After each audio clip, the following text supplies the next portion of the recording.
tenemos un programa hoy, digamos que con un tema un poquito distinto a lo que hemos venido viendo. Es decir, que la gente hace terapia psicológica a través del dibujo y del arte. Entonces yo le decía a mi papá desde muy pequeño, yo quiero ser sacerdote, yo quiero ser sacerdote, yo quiero ser sacerdote.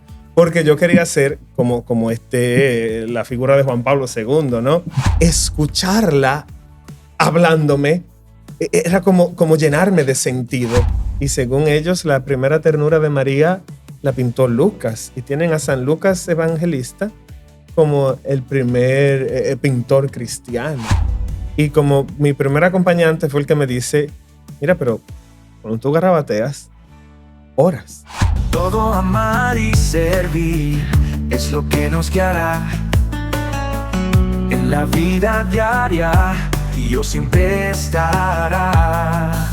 En la causa ignaciana ven a descubrir que en cada rincón a Dios puedes sentir. Todo depende de ti, en cómo decides vivir.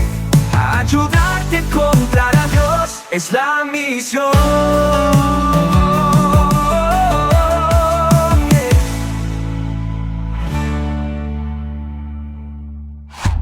Hola, bienvenidos nuevamente. Aquí estamos, siempre muy felices y contentos de tener la oportunidad de traerles nuevos temas que relacionados con la espiritualidad ignaciana nos permitan conocer más sobre la misma. Primero, antes que empezar ya formalmente, queremos recordarles que nos sigan en nuestras redes sociales, en nuestro canal de YouTube, en Spotify y en nuestra señal TV.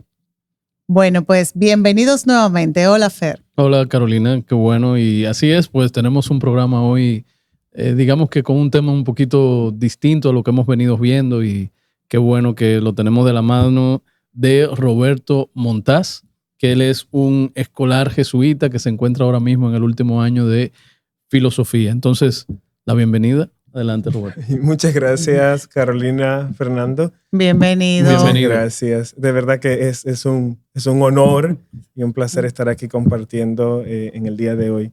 Que creo yo que vengo como el Benjamín, porque yo creo que he sido de los más jóvenes y de los de menor etapa que ha pasado por aquí, ¿no? Así es. Sí, como tú Muchas estuvo gracias. por aquí Ariel, que sí, bueno, ya tiene más tiempo. Por Ariel ya tiene más tiempo. Sí. De hecho, Ariel ya se ordena diácono o se ordenó diácono. Yo creo que sí que ya. Y ya próximamente sacerdote, o sea que sí, ya Ariel le lleva un poquito más de tiempo. Sí, todo Benjamín, vengo aquí. De verdad, muchísimas gracias por invitarme a esta propuesta. Y nos está pasando que los invitados como que no tanto como que lo estamos pensando o vamos a decir organizándolo, sino que Dios está orquestando la manera de que lleguemos a ustedes. Porque como sabrás, nosotros invitamos a alguien que es quien nos recomienda que te traigamos a ti para ese tema. Y además, entonces tú ya nos estás recomendando a alguien más. O sea que, de verdad, gracias por eso. Eso nos da como el ánimo que necesitamos para continuar con este programa. Yo creo que esto es una bella misión, como poder utilizar los medios de comunicación, la actualidad de los tiempos, de poder llevar, qué sé yo, la belleza de la espiritualidad ignaciana, siempre actual y siempre viva. De verdad que muchísimas gracias. Y no hemos dicho y el tema. Adelante. El tema de hoy es... Bueno, pues vamos a hablar de espiritualidad y arte, o por lo menos como a nivel personal me ha ayudado a comprender y expresar la espiritualidad ignaciana a través de las artes. Bueno, ¿y qué tal si hacemos un poquito de historia? ¿Cómo llegas a la compañía? ¿Qué te inspira tú en el mundo del arte? ¿O cómo inicias el mundo del arte? Y cómo, o si fue una cosa primero o la otra después. Entonces, platícanos un poquito cómo fue esa historia tuya de arte y entrar a la parte de querer ser en el futuro un jesuita o miembro de la Compañía de Jesús como sacerdote. Muy bien, pues todo comenzó hace mucho, digo hace mucho porque fue en el 2005 cuando se murió Juan Pablo II. Yo era un niño de 4 o 5 años, y yo recuerdo que a mí me impactó la muerte del pontífice. Entonces yo le decía a mi papá desde muy pequeño, yo quiero ser sacerdote, yo quiero ser sacerdote, yo quiero ser sacerdote, porque yo quería ser como la figura de Juan Pablo II, ¿no? A mí me impresionó bastante. Ya luego llegó la adolescencia Y yo recuerdo que las mercedarias, porque estudié en un colegio mercedario, que me escuchaban cuando niño con la cantaleta, yo quiero ser sacerdote, yo quiero ser sacerdote, me lo recordaban, oye, tú vas a ser sacerdote. Y yo decía, bueno, los niños quieren ser Superman, los niños quieren ser presidente y las niñas princesas. Así yo quería ser sacerdote, como para que no me preguntaran más y dejar el tema ahí. Cuando en la adolescencia hubo una enfermedad que a mí me marcó bastante, me inyectaron unas enzimas y unas hormonas de crecimiento y literalmente yo digo que tuve una adolescencia asistida y entonces en todo este proceso de caos yo dibujaba. Entonces yo garabateaba la pared de mi habitación y tenía siempre cuadernos de dibujo y era como intentar encontrar sentido a través de estos garabatos, ¿no?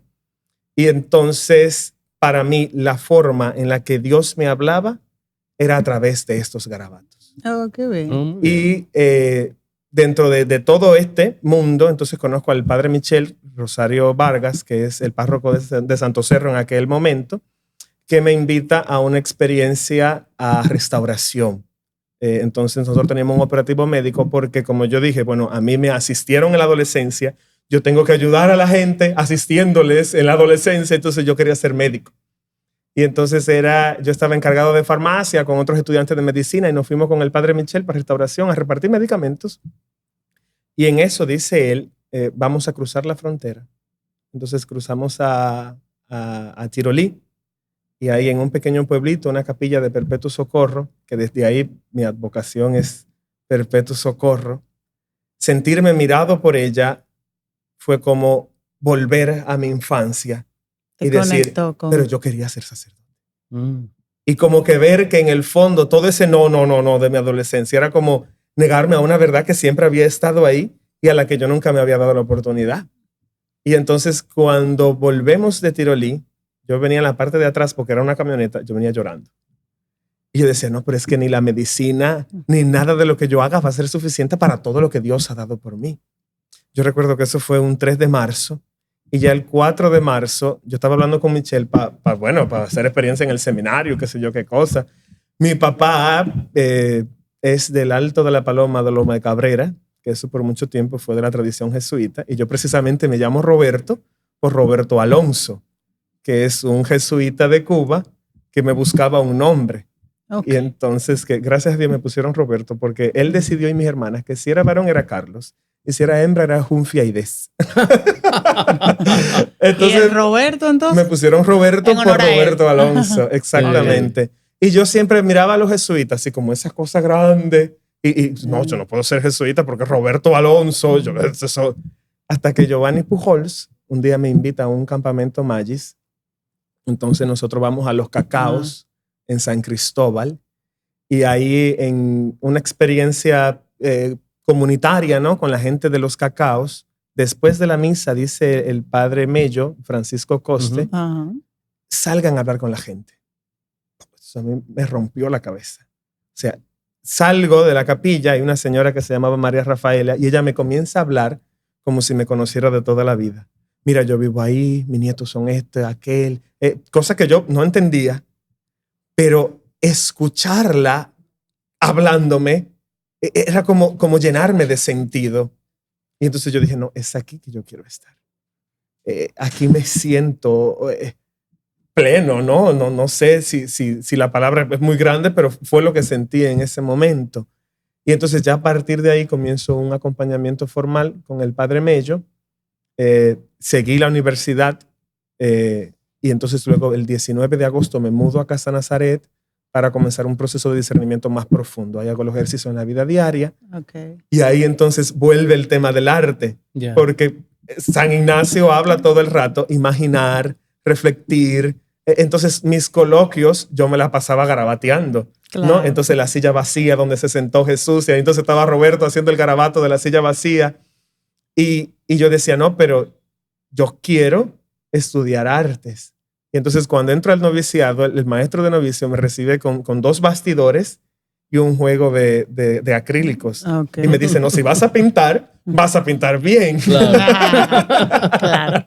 Y entonces ahí el primer cuadrito así como que hice que me sentí conforme fue la Trinidad de Rublé, que es la escena de la que Mambré la que tienen en el en comedor. el noviciado. En el noviciado en el comedor. Exactamente. Ah, Sí, ok. y para mí Sí, eso pero fue, muy bien, muy bien, eso fue te quedó después muy de los bien. ejercicios espirituales. Te quedó muy bien. Muchísimas gracias. Sí, no, de verdad. Y ya entonces a partir de ahí, ya cuando, porque en el noviciado uno está para la introspección, el trabajo personal y la relación con Dios, ¿no? Y entonces cuando paso al filosofado, si pido formalmente, pues comenzar a estudiar artes plásticas y es acompañado de Cristian Peralta que me dice, bueno, ahí frente a la catedral está la Escuela Nacional de Artes Visuales y entonces me inscribo ahí. Y duré un año. Tomé pintura 1 y escultura 1. Recién terminé. Ah, ok. muy O sea que bien. recién te estás graduando de... No, esos son 4 Ah, años. 4 años. Aquello es una carrera completa. Ya. ¿No? Y las artes nunca terminan. Ok. Pero como que poder, porque y nos lo decía Iris Pérez cuando entramos, como poder a las ideas, darle técnica, es lo que buscan las artes plásticas. Ok. ¿no? Sí. Y es una cosa bellísima, porque cuando tú te acercas a cualquier religioso o religiosa, tú pintas, no, pero de repente tú miras su diario espiritual, tú miras su cuaderno, tú miras su escritorio de trabajo y está lleno de expresiones artísticas que a través de la oración ha hecho. Que un cantarito, que pintar un cantarito, que un garabato en su Sí. cuaderno. Que... Claro. Entonces es una cosa como bellísima, porque cargamos nuestra vida de arte y es de Dios, ¿no? Entonces yo creo que esa ha sido como la Sí. trayectoria. Y yo pienso, por ejemplo, sí sé que hay garabatos terapéuticos, es decir, que la gente hace terapia psicológica a través del dibujo y del arte. O sea que también, claro que sí, que podemos también enriquecer el espíritu y alegrar el espíritu a través del arte. Verdaderamente. Bueno, esto de la arte terapia, Ajá. ¿no? Y es una cosa muy bella. Yo tomé un cursito esto de la escritura creativa, pero como sanación. Como sanación. Entonces te van dando palabras claves y tú las vas conectando con tu historia y tú vas redactando un cuento Oh. que no tiene que ser coherente, pero que te ayude como a crear una narrativa de tu historia y mediante esta expresión artística poder encontrar a Dios. Y para mí eso es una cosa bellísima. Pero eso está muy chévere. Qué bueno, buenísimo. Me encantaría como poder pasar por ahí. ¿Qué necesito?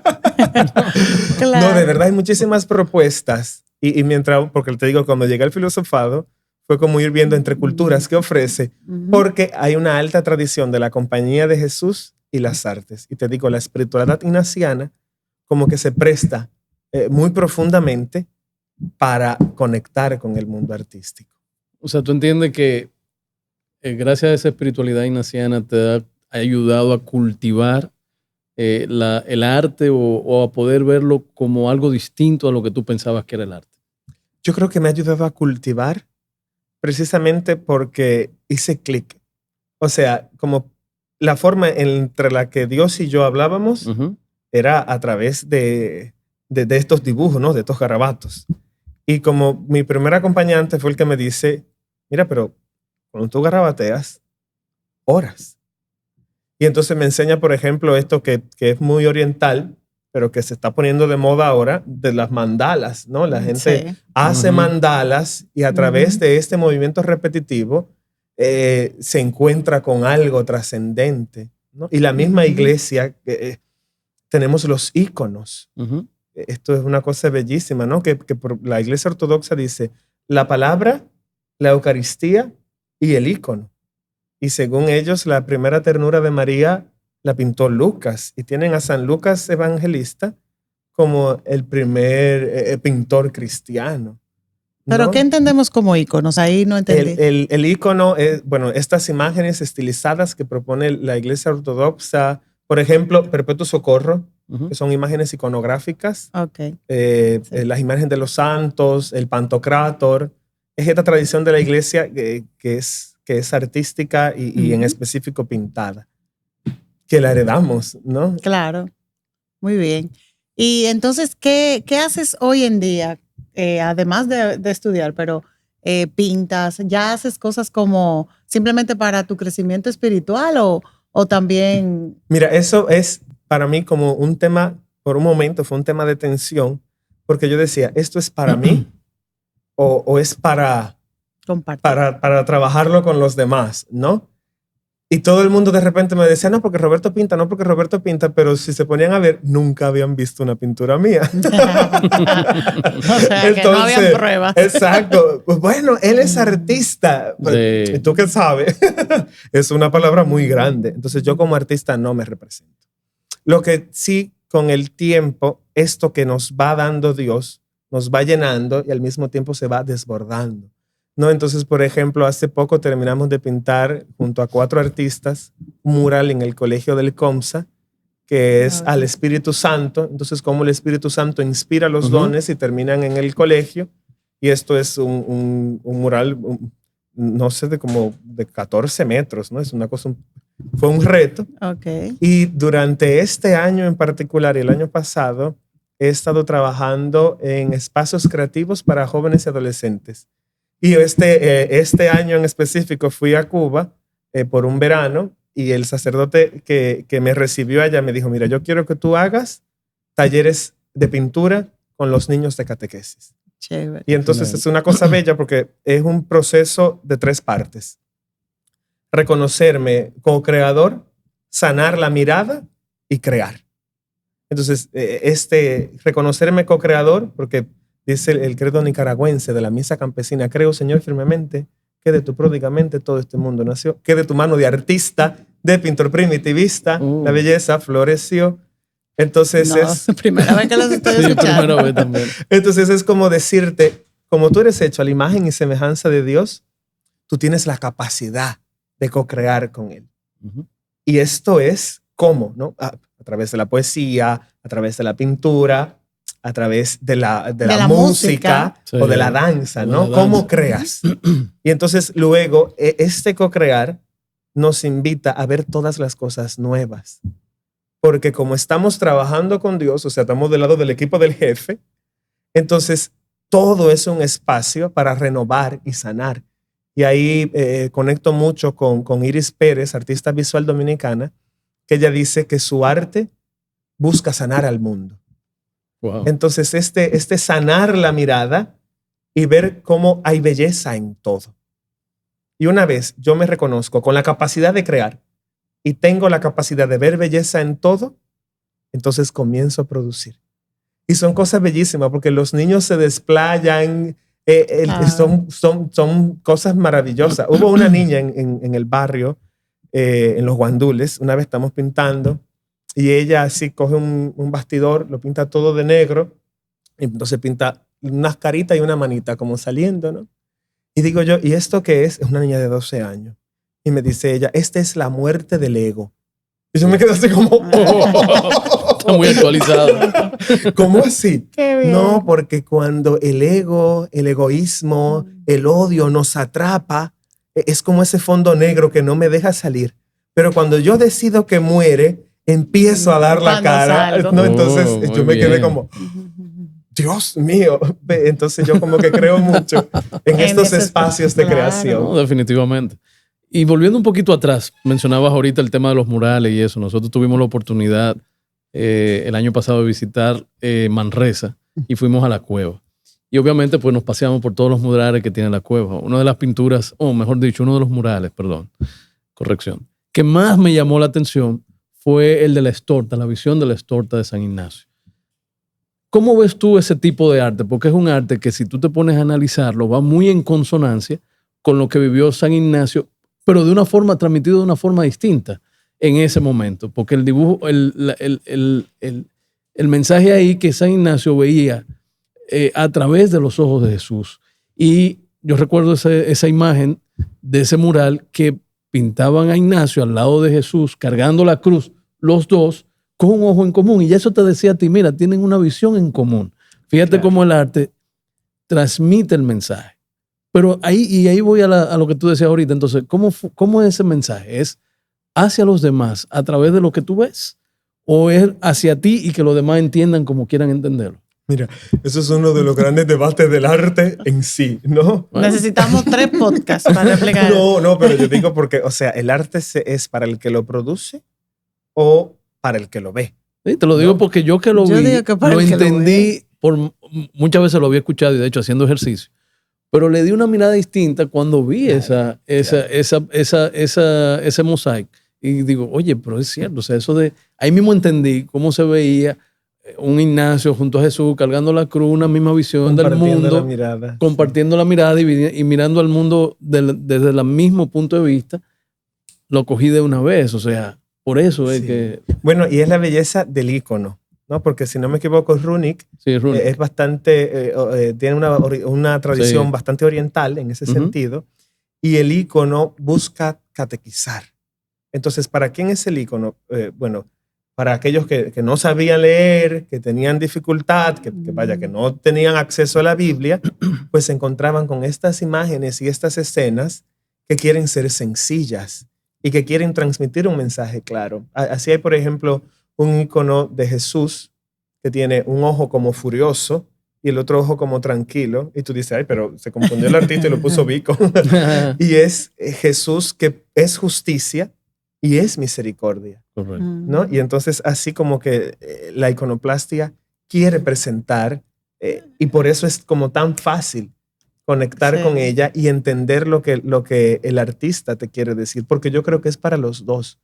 Y quizás a lo mejor el artista cuando hace esto también se siente en la visión unificadora de Cristo y dice, bueno, como Ignacio con Jesús, yo también quiero unirme, ¿no? Y le da un sentido totalmente diferente, pero que deja la puerta abierta como para que el otro también pueda cargar de sentido. No, totalmente. Esa misma pintura que tú hiciste, la de la Santísima Trinidad, yo la veo y lo que me remonto es al coloquio de las tres divinas personas. O sea, óyeme, y no, es que es así. Pues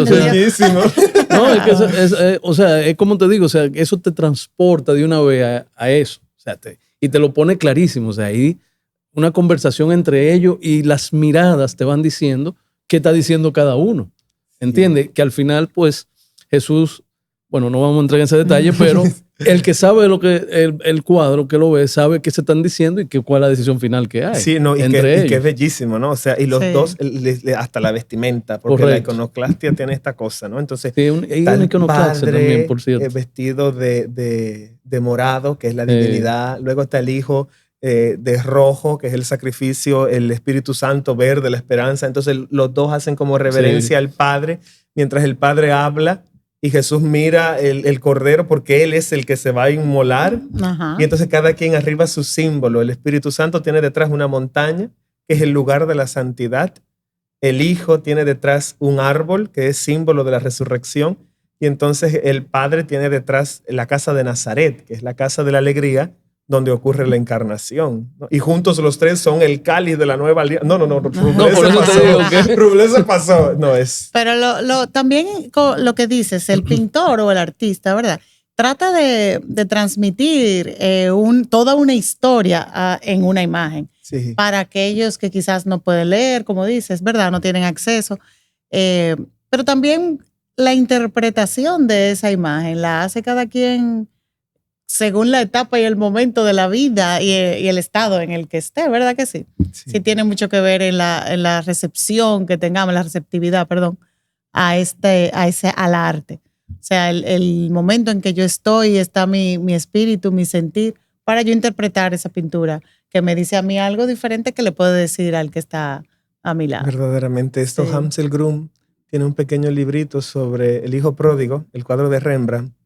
Y entonces él dice, yo a veces miro el cuadro y me siento como el hermano mayor, distante, juzgando al hermano menor que quiere manipular al padre, que vuelve a robarse la fortuna, enojado con mi comunidad cristiana.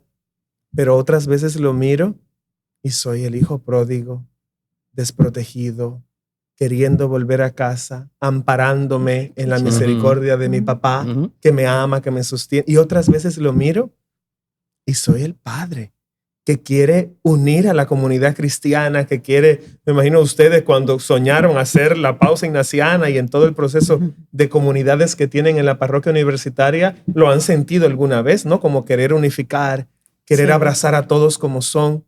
Entonces, y él dice, un solo cuadro, 3 lecturas. Y según la etapa en la que me encuentro, le doy una lectura diferente. Sí, totalmente. Sí, entonces sí. Y Hansel Grum dice, incluso Rembrandt mismo se proyecta en 3 etapas de su misma vida, que por un momento medio descarrileado es el hijo pródigo, otra medio ciego es el padre, y el artista orgulloso es el hermano mayor. Mira qué interesante, nunca lo había interpretado desde ese punto de vista, pero bueno. Es 3 retratos de Rembrandt. Exacto. Okay. Buenísimo. Y oye, volviendo a esa pregunta, que tal vez el debate, como tú decías, ese es el debate que hay. Está bien, pues dejémoslo ahí aparte del debate, pero para ti, al final, ¿cuál sería tu punto de vista? ¿Para quién pintas? Es curioso, porque yo pinto para mí, pero tengo la necesidad de compartirlo.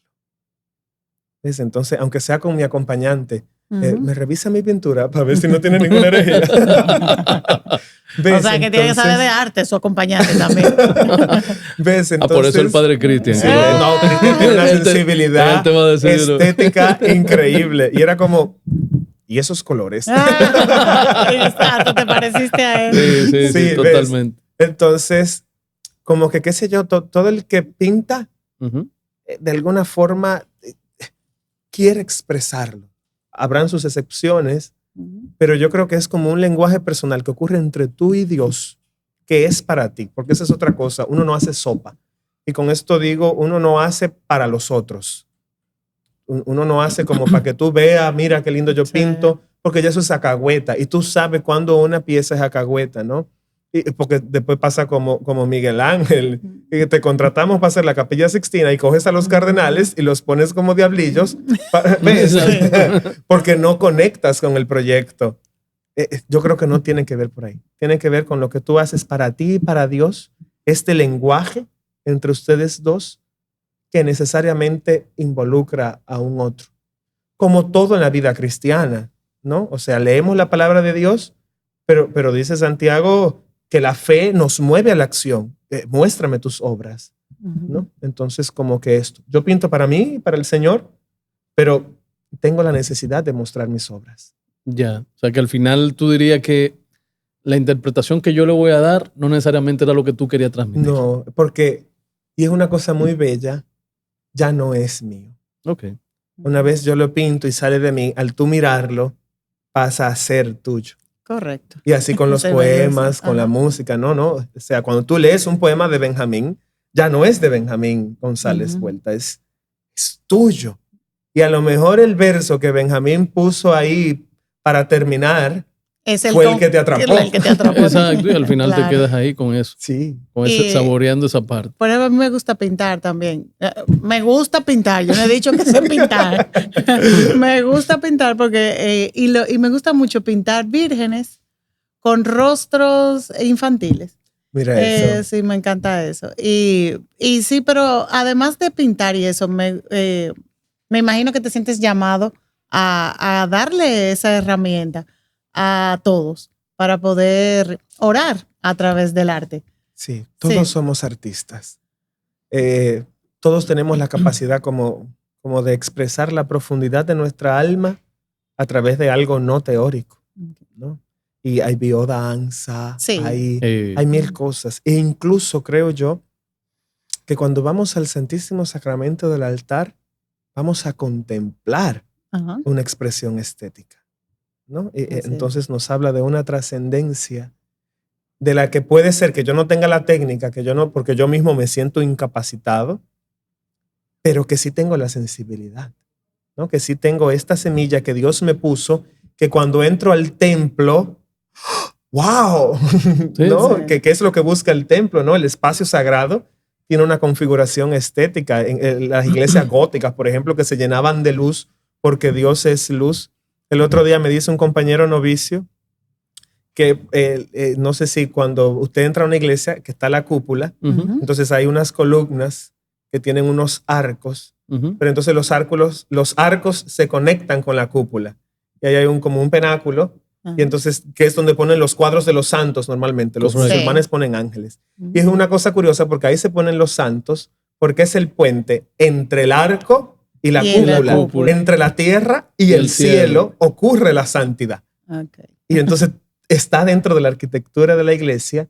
No todos somos arquitectos, pero cuando entramos a la cúpula es imposible no sorprendernos. No, definitivamente. A mí me recuerda mucho eso la visita que yo hice a la Sagrada Familia. La verdad que es una obra de arte increíble. Sí. Porque... Uno puede pasarse el día entero. Sí, a mí me impresionaron dos templos. Fue ese y el otro fue el de Notre Dame en París. Pero más la Sagrada Familia. La ambientación que tiene de las luces. De hecho, es un bosque que hay en la iglesia, que después fue que me di cuenta que las columnas eran árboles. Mira eso. Y bueno, pero es una historia interesante. Y es como tú dices, o sea, el artista quiso como transmitir ese formato de templo distinto y diferente, y cada cosa tiene su sentido. O sea, bueno, lamentablemente habría que estar con alguien que te vaya explicando. Sí, para poder entender un poquito, por lo menos. Porque muchas veces te quedas mirando y dices, ay, qué bonito, y ya. Pero Sí, hay claro. un sentido ahí, o sea, y mira como tú acabas de explicar esa parte de la cúpula, que por qué se pintan los santos ahí en el medio, porque hay un por qué se hace. Y que eso lo aprendí el otro día con un compañero novicio, Luis González, me dijo, ¿tú sabes por qué los santos están ahí? No. Entonces es como esa belleza, sí. Es como un libro de Borges. Hay para todos. Y dependiendo de la capa en la que estás, ves algo, ¿no? Pero a todos vas a impresionar. Qué bien. Tú sabes que se nos acabó el tiempo.